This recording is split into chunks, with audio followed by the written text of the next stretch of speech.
Salut les amis, c'est Wiltemer et bienvenue pour l'édition du 19 du 4 2021 du petit journal du crypto. Alors aujourd'hui on a un market cap global qui est remonté au-dessus des 2000 milliards de dollars à 2005 milliards de dollars. On gagne 0,72% en une journée. On a le Bitcoin qui perd 0,19% à 55 372 dollars. Il n'a pas remonté malheureusement. Il a essayé, mais il a rechuté. On verra ça après dans l'analyse technique. On a Ethereum qui est à 2146 dollars, il perd 0,80%. On a le Binance Coin, par contre, lui qui reprend 5,05% à 499,73 dollars. On a XRP qui reprend 1,44 dollars à 1,35 dollars. Et alors, on a le Dogecoin, bien évidemment, hein, le Dogecoin. Pourquoi pas Bitcoin? Non, le Dogecoin, encore une fois. Des fondamentaux tellement solides, qu'est-ce que tu veux? 26,22% en une journée, c'est pas du foutage de gueule ça? Non, c'est le Dogecoin. Que dire? 0,39 dollars dans le top 5, hein, voilà. C'est juste what the fuck. Au final, c'est le but du coin, du what the fuck. Après, on a le Tether qui perd 0,01% à 0,99,99 dollars. On a le Cardano qui perd 2,60%, mais c'est normal, il ne sert à rien le Cardano. Pareil pour le Polkadot, hein. Ça sert à quoi l'interopérabilité des blockchains? Ben, à rien, hein, à rien. Du moment qu'il y a du Dogecoin, un petit chien que tu sais caresser et qui bouge la queue, le reste, ça sert à rien. 4,02% en moins, 35,36 dollars. Le Litecoin, pareil, hein, ça sert à rien non plus. Conclusion, il perd 2,01%. Et le Bitcoin Cash, il sert un petit peu moins, mais bon, voilà, 0,65% en moins à 916 dollars. Uniswap, c'est pareil, il a un produit qui fonctionne. Mais pourquoi est-ce qu'il prendrait 26% et qu'il serait devant le Dogecoin? Dis-moi un petit peu. Ben, je ne sais pas. Bah, peut-être parce qu'il a une plateforme de swap de crypto-monnaie qui fonctionne.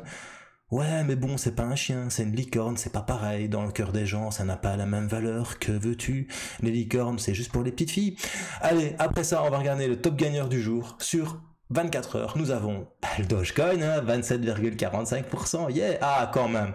On a le Solana, une blockchain, quand même, qui fait 28,03% à 35,47 dollars. On a le Quantum, 18,93 dollars, très très bon Quantum, franchement bravo, 22,18%. On a le Neo aussi qui revient d'entre les morts, hein, depuis un petit temps, il a presque doublé en quelques semaines, il fait 18,08%, et on a le Stacks qui te fait 12,35%. Voilà, si tu es nouveau sur la chaîne, n'hésite pas à t'abonner, à actionner la petite cloche de notification, et tu peux nous rejoindre aussi sur Twitter et sur Facebook. Allez, c'est parti, générique.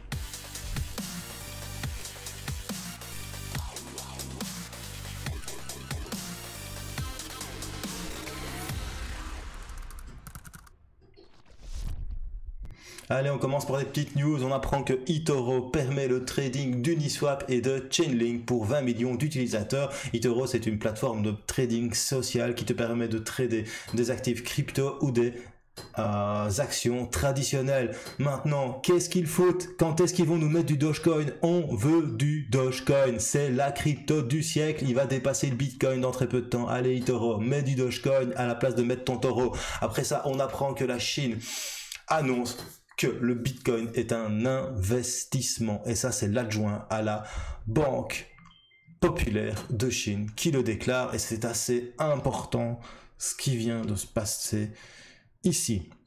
Donc, ils ont déclaré que le Bitcoin était un investissement dans ce que certains appellent un renversement de position. Eh bien, ça, c'est un renversement de position. Monsieur Bo a dit, selon la traduction plus ou moins approximative, hein, parce que bon, le chinois c'est pas évident. Alors nous pensons que Bitcoin et les stablecoins sont des actifs crypto. Les actifs crypto sont une option d'investissement, pas de la monnaie en tant que telle. C'est un investissement alternatif.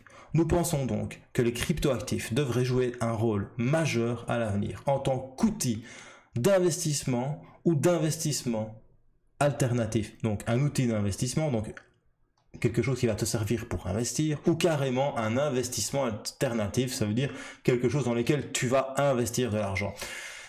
S'il est utilisé comme outil d'investissement, de nombreux pays, dont la Chine, étudient le type d'environnement réglementaire qui devrait exister afin d'encadrer cette nouvelle méthode d'investissement. Il est nécessaire de garantir que la spéculation sur de tels actifs n'entraînera pas des risques financiers graves. En d'autres termes, il est nécessaire de mettre un cadre contraignant sur les cryptoactifs afin d'être certain qu'ils ne prennent pas la souveraineté sur notre propre monnaie.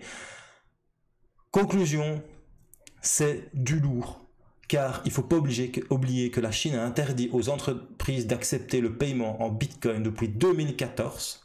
Ils sont en avance à la Chine. N'oublie pas, plus gros pays mineur de Bitcoin. Réfléchis 2 petites minutes, c'est pas du foutage de gueule. Donc les sociétés ne peuvent plus accepter les paiements en Bitcoin. Mais bon, c'est le plus gros producteur de Bitcoin. En 2017, je l'ai vécu, ils ont ensuite fermé les principaux échanges crypto basés en Chine.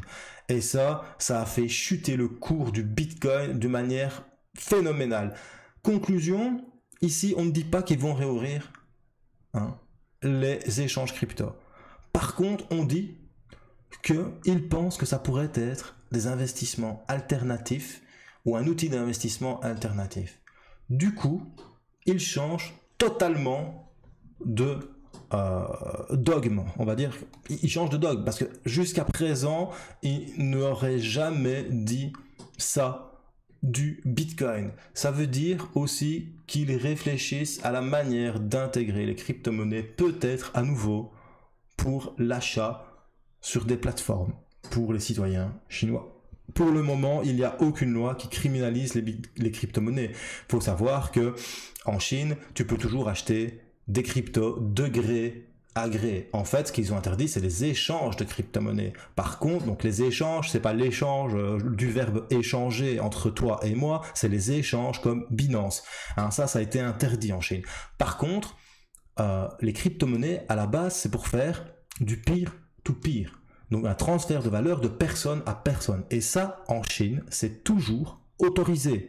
Donc, tout ce qui s'appelle OTC, over the count, donc des échanges de Bitcoin de gré à gré sont toujours autorisés et fonctionnent toujours en Chine. Malheureusement, la masse monétaire chinoise n'est pas impliquée dans la hausse du prix et l'offre et la demande, vu que ça se fait sous le manteau, on va dire sous le manteau, mais pas sous le manteau. Ça se fait comme en fait ça devrait être fait, le Bitcoin. C'est de gré à gré, de personne à personne, et non en passant par des échanges centralisés. C'est ça qu'ils ont interdit la Chine. Bien évidemment, ça a fait très mal au marché des crypto-monnaies à l'époque, en 2017. Je me souviens encore, ça a fait un de ces pataquès, comme on peut dire. Mais voilà, ici, tu as quand même un bon retournement de veste de la Banque populaire de Chine. Et franchement, ça sent bon. Et pourquoi est-ce qu'il y a ce petit retournement de veste? Je pense que l'importance que le Bitcoin est en train de prendre pour le moment, depuis qu'il y a eu la Covid-19, ils peuvent pas passer à côté. Je pense qu'ils ne peuvent pas passer à côté. Et s'ils passent à côté, ils vont perdre des milliards. Et je pense que la Chine, c'est pas du style à passer à côté de quelque chose, si tu vois ce que je veux dire. C'est plutôt tout à fait le contraire. La Chine, c'est plutôt eux qui passent pas à côté des choses, et c'est plutôt eux qui passent bien là où il faut pour se prendre un maximum de pognon. Conclusion, ils sont à mon avis en train de faire une réglementation bien stricte, mais un cadre bien réglementaire comme eux savent le faire chez eux, parce que bon, c'est quand même une petite dictature, accessoirement. Enfin, une petite de 1,6 milliard de personnes. N'oublions pas que la Chine, c'est quand même une dictature. N'oublie pas que le Bitcoin, c'est la liberté. Conclusion, c'est un peu logique qu'ils essayent d'encadrer ça de manière très restrictive. Ok? Donc voilà, en tout cas, je trouve que c'est vraiment une très très bonne nouvelle. Dites-moi un peu ce que vous en pensez dans les commentaires. Alors, autre nouvelle que je vous ai écrit sur culturecrypto.fr, parce que ça y est, j'ai décidé de réécrire des articles sur culturecrypto.fr.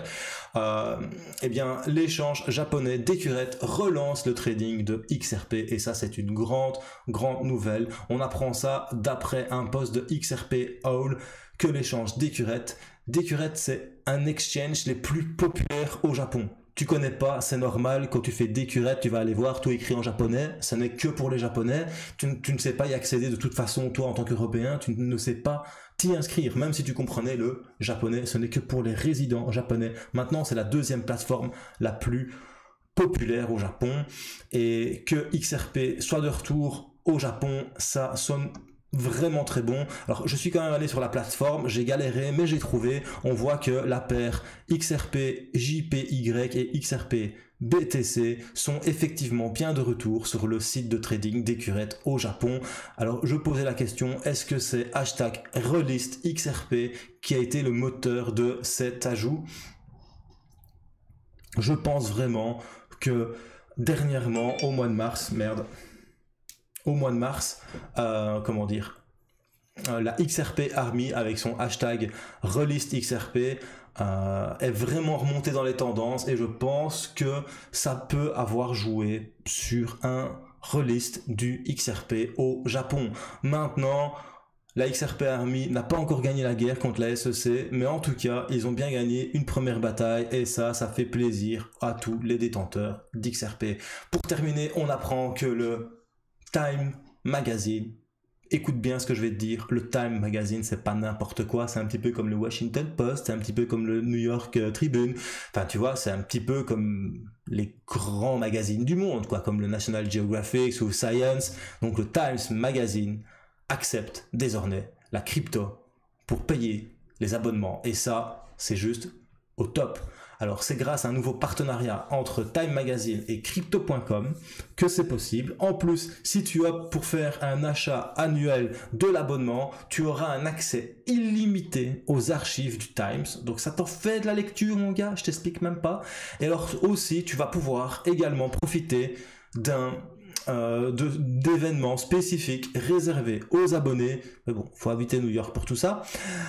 Pour le moment, cette option elle est uniquement disponible aux États-Unis et au Canada, mais par contre il est prévu de l'étendre au reste du monde dans les mois à venir. Il existe aussi un avantage financier pour les clients qui choisissent de payer en utilisant Crypto.com, car le site offre jusqu'à 10% de cashbacks pour ceux qui utilisent le CRO comme moyen de paiement, qui est la crypto-monnaie officielle de Crypto.com. Et franchement, moi je dis, c'est juste magnifique, parce que la masse adoption crypto est en route. Ça arrive les gars, petit à petit, la crypto-monnaie fait son nid. Et là, nous sommes early adopteurs, et quand ça va exploser, ça va exploser, bro. Ça va être la Saturn V qui va aller directement sur la Lune. Un petit peu comme le Dogecoin, là, tu vois, pour l'instant, 7500%. Ça ne sert à rien, hein, mais tu fais 7500%.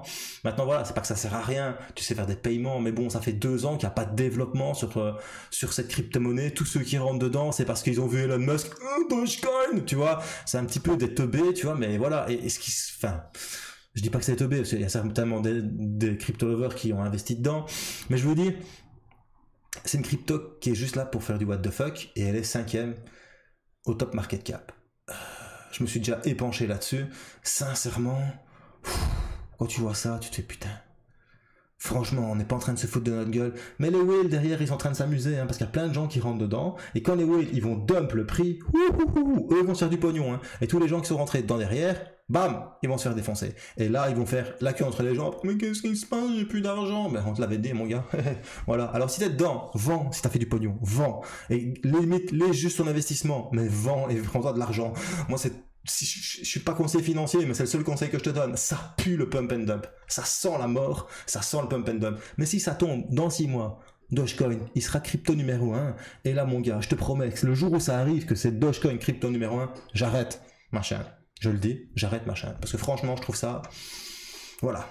Désolé, mais ça me dépasse. Ça me dépasse. C'est comme si mon Brocoin que j'ai créé pour le fun, il arrivait top numéro 1 sur CoinMarketCap. C'est pas du foutage de gueule, quoi, même, franchement, allez. Donc voilà, allez, après ces petites news, on va passer sur l'analyse technique du Bitcoin. Alors on arrive sur le Bitcoin. Le Bitcoin, eh ben, il s'en cogne, le Bitcoin. Regarde un peu, il était remonté ici à 57 488 $, mais après il a dit non, je redescends, et il est redescendu. Et s'il est en train d'essayer de remonter, donc il est en train de nous faire un petit bear flag, parce que ceci, toi t'es en train de te dire, oh cool, le Bitcoin, il est en train de faire... un petit canal haussier. Ouais, ben non, parce que le problème, c'est que ça fait un bear flag. Ça, c'est un bear flag. Parce que ce qui va se passer, c'est que ça va faire ça. Et ça va buter sur la moyenne mobile 200, ou pas. Et ça risque de rechuter encore derrière. Ou pas. N'oublie pas. Je suis pas analyste technique, je suis pas conseiller financier. Juste un gars comme toi, qui écrive grave la crypto. Mais tout ce que je vois, moi, c'est que la moyenne mobile 50, elle chute. La moyenne mobile 100, elle chute. S'il y a un dead cross qui se fait entre les deux, donc le dead cross, c'est que si la moyenne mobile 100 passe au-dessus de la moyenne mobile 50, ça pue du cul. Ça peut descendre encore plus. Je dis ça, je dis rien, n'oublie pas. C'est pas ça que je dis. Moi je dis ça peut. Ça peut, ça veut dire que c'est une possibilité. Par contre, si je disais ça va descendre encore plus, là j'affirme quelque chose. Mais je n'affirme rien du tout, je te dis juste que c'est une possibilité. Ce qui pourrait vraiment être sympathique, c'est qu'on vienne casser le dernier plus bas ici, sur lequel nous sommes pour l'instant. On viendrait le casser, on remonterait, on viendrait rechercher la moyenne mobile 200, puis la 100, et puis la 50, et puis on ferait un nouveau high. et aller chercher les 70 000 $. Ça pourrait être vraiment VL sympathique. Personnellement, je pense que c'est plus ça qui va se passer. Enfin, j'espère en tout cas. Parce que bon, je crois que ça a été un beau gros sell-off. Et qu'il y a eu vraiment le problème avec les mineurs en Chine. Maintenant, pour le moment, je vois pas beaucoup de crypto-monnaies dans le vert. Conclusion, ben, il y a quand même eu de l'incertitude, il y a quand même eu de la peur qui sont installées. Et il va falloir, à mon avis, 1 ou 2 journées pour que les choses se tassent et pour que ça reparte peut-être à la hausse. Ou alors, est-ce que le sell-off sur Coinbase, parce que c'est important aussi de comprendre ce qui s'est passé. Donc, tu as Coinbase, donc ça a chuté le 17 avril, hop, tu viens sur Coinbase, et Coinbase, tu vois, Coinbase, c'est rentré le 14 avril. Et tu vois qu'il y a eu quand même un gros sell-off sur Coinbase, hein, ouverture à 388 $, fermeture le lendemain à 328.